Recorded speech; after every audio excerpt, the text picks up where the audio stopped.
బ్రిడ్జిల పైన దారి పొడవుతా తుని నియోజకవర్గపు ముఖ్యంగా ఆడబిడ్డలకి, పెద్దలకి, యువతలకి, తల్లులకి, ప్రతి ఒక్కరికి హృదయపూర్వక నమస్కారాలు. ఇది చాలా కీలకమైన ఘట్టం మనకి ఎన్నికల్లో. నేను మీకు వచ్చింది ఒక భద్రత గల సమాజం, ఒక అభివృద్ధి ఉన్న సమాజం, అందరికీ నిలబడే ఒక సమాజం కావాలి. కానీ మనకి 2019 నుంచి మనం ఏదైనా మాట్లాడదామంటే దాడులు, దోపిడీలు, ఏదైనా అడిగితే బూతులు, ఇలాంటి ప్రభుత్వాలు, 3 కబ్జాలు, 6 సెటిల్మెంట్లు ప్రభుత్వం ఇది మారాలి. ఇది మారాలని నేను మనస్ఫూర్తిగా ఆకాంక్షించాను. దా విధంగానే వైసీపీ వ్యతిరేక ఓటు చీలకూడదు. అలాగే ఇక్కడ అల్లూరి సీతారామరాజు గారి విగ్రహం ఉంది. ఒకటే, మన రాజ్యాన్ని, మన ప్రజల్ని రక్షించుకోవాలంటే అందరం ఏకమవ్వాల్సిన అవసరం ఉంది.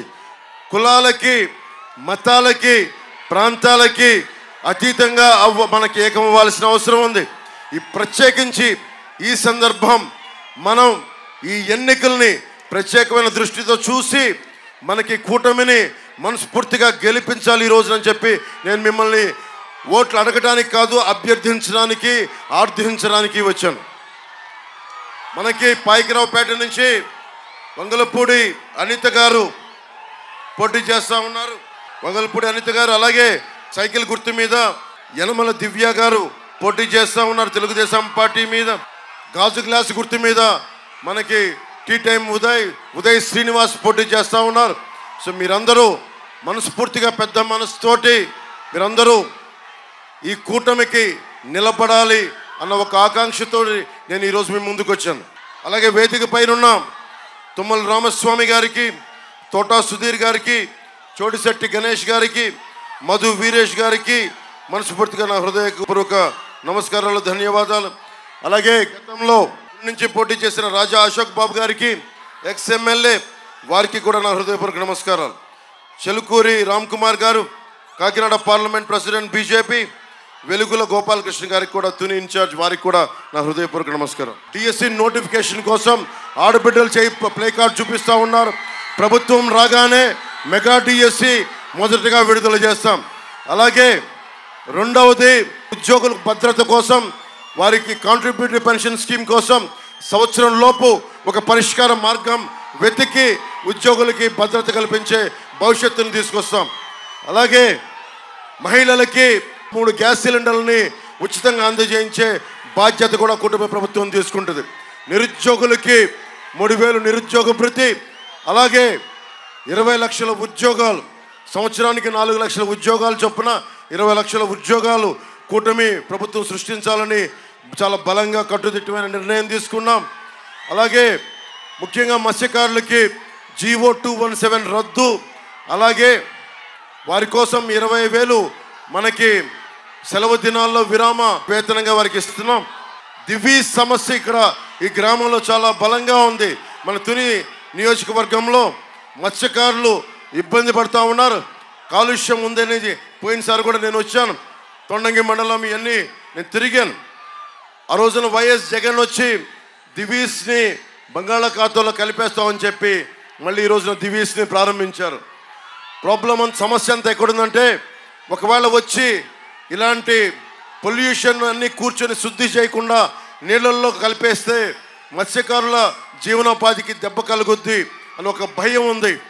నేను మీకు మాటిస్తున్నాను, మనకి జనసేనది పర్యావరణాన్ని పరిరక్షించే అభివృద్ధి ప్రస్థానం. అలాంటి పర్యావరణం కోసం నేను మాటిస్తున్నాను, ప్రత్యేకించి ఇక్కడ దివీస్ ల్యాబొరేటరీస్ కనుక దివీస్ కెమికల్ కానీ ఏదైనా సరే ఇక్కడ ఉన్న మనకి ఈ ఫ్యాక్టరీస్ కాలుష్యాన్ని శుద్ధి చేయకుండా సముద్రంలో కనుక విడుదల చేస్తే మత్స్యకారుల జీవితాలకి ఇబ్బంది కలిగిన, కాలుష్యం వల్ల ప్రజలకు ఇబ్బంది కలిగిన, నేను ముందుండి, పవన్ కళ్యాణ్ ముందుండి, జనసేన ముందుండి, తెలుగుదేశం ముందుండి, భారతీయ జనతా పార్టీ ముందుండి, మేము ముందుండి కాలుష్యాన్ని, మీ జీవితాలని నాశనం చేయకుండా చూసుకునే బాధ్యత మాది. అలాగే దారి పొడవుతా అనేక దేవాలయాలు కనిపిస్తున్నాయి. అలాగే మన లోవలో ఉన్న తలుపులమ్మ అమ్మవారి దీవెనలు కావాలి. తలుపులమ్మ అమ్మవారికి ప్రతిరోజు మొత్తం ఎంతోమంది వేలాది మంది వచ్చి దర్శనం చేసుకుంటూ ఉంటారు. ముఖ్యంగా ఆదివారం అక్కడే కూర్చొని వంటలు కూర్చొని అమ్మవారికి కానుకలు సమర్పించుకుంటారు. కోట్లాది సంపాదన ఉంది తలుపులమ్మ తల్లికి, కానీ సరైన వస్తువులు లేవు. వారి కోసం ప్రత్యేకించి దివ్య గారు మీరు ఎన్నిక చేసుకున్న వెంటనే తలుపులమ్మ తల్లికి ఆడబిడ్డలకి అక్కడ ప్రత్యేకించి మహిళలే వంట సామాగ్రి అన్నీ సప్లై చేస్తారు. వారికి అండగా ఉండే ప్రత్యేకమైన షెడ్లు కానీ మనకి వసతులు కానీ కూటమి ప్రభుత్వం దివ్య గారి నాయకత్వంలో అలాగే ఉదయ్ శ్రీనివాస్ గారి నాయకత్వంలో జరిగేలా ముందుకు తీసుకెళ్తాం. అలాగే తుని నుంచి మనకి దగ్గరున్న విశాఖపట్నానికి లోకల్ ట్రైన్ అవసరం ఉందనే చాలా డిమాండ్ ఉంది. మీరు గాజు గ్లాస్ గుర్తు మీద మీరు ఉదయ్ శ్రీనివాస్ గారిని బలమైన మెజారిటీతో గెలిపించండి. లోకల్ ట్రైన్ రావడం కోసం ఆయన మనస్ఫూర్తిగా ఆయన చేత భుజం పట్టుకొని కృషి చేయించే బాధ్యత జనసేన తీసుకుంటుంది. మెగా టీఎస్సీకి చెప్పానమ్మా, మీ ప్లే కార్డు గురించే చెప్పా.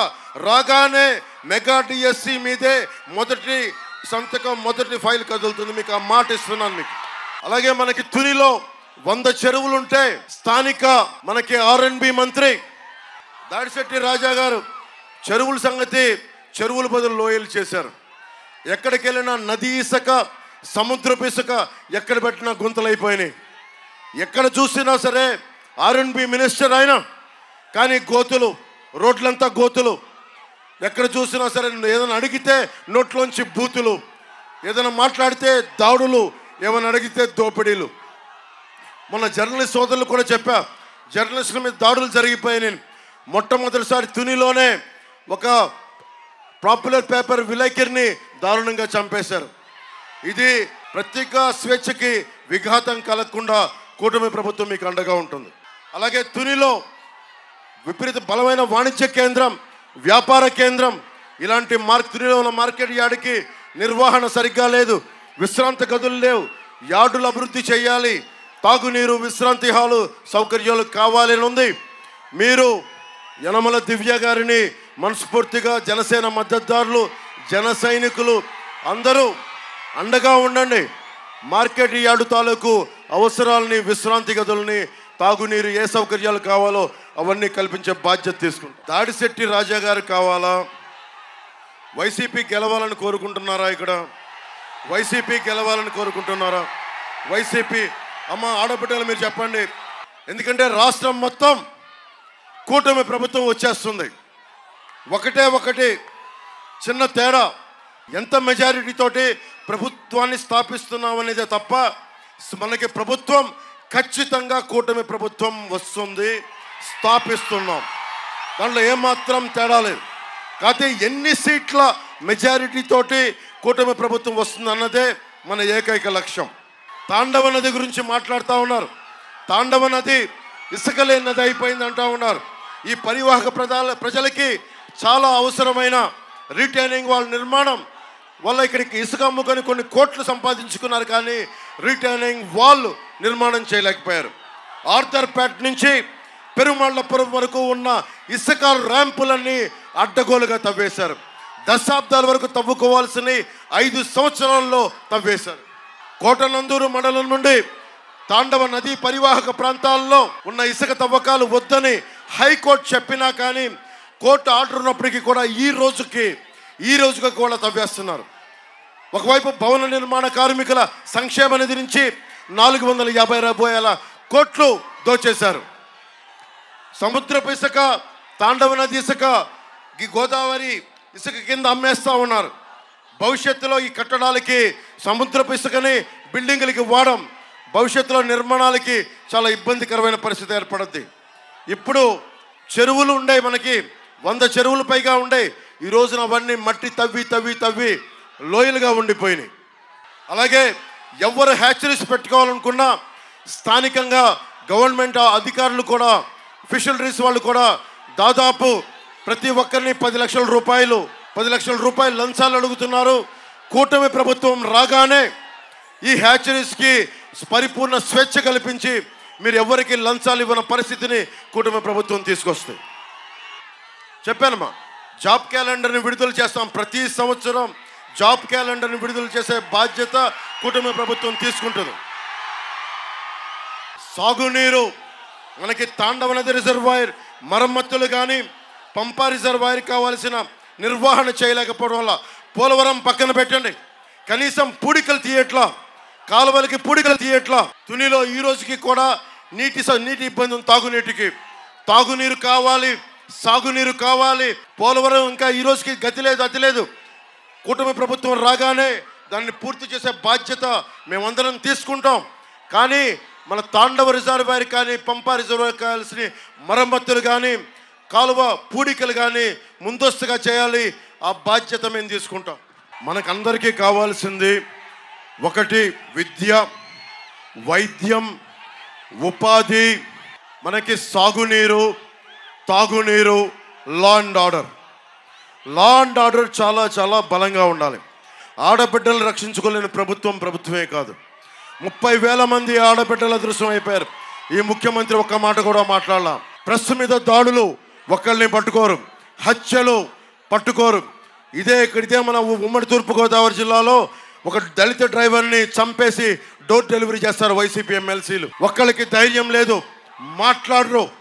ఇది మనం చూస్తుండగా పక్కనోడికి జరిగింది కదా అని అనుకోవడానికి కాదు, మనకు కూడా జరుగుద్ది. ఇది మనకు కూడా ఇలాంటి పరిస్థితులు వస్తాయి. నేను చూశారు సీఎం రమేష్ గారి మీద దాడి, మొన్న బాలశౌరి గారి మీద దాడి, ఎవరిని బతకనివ్వట్లా. మేము ఒకటే గుర్తుపెట్టుకోండి, వైసీపీ ప్రభుత్వం దాడులు చేస్తుంది అంటే కూటమి గెలుస్తుంది. ఆ భయంతో దాడులు చేస్తున్నారు. ఓడిపోయేవాడే దాడులు చేస్తాడు. గెలిచేవాడికి అవసరం లేదు.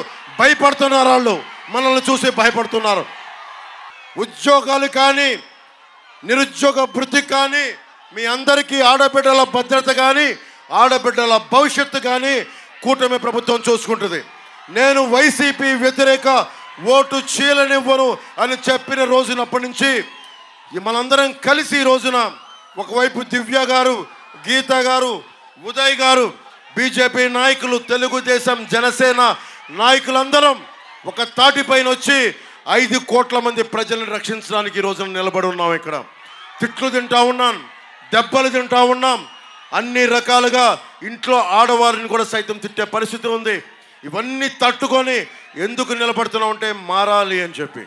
నేను మనుషుల్ని కులాల ఐక్యత కోరుకునేవాడిని, సమాజం ఐక్యత కోరుకునేవాడిని. అలాంటిది తండ్రి బిడ్డల్ని వేరు చేస్తానా?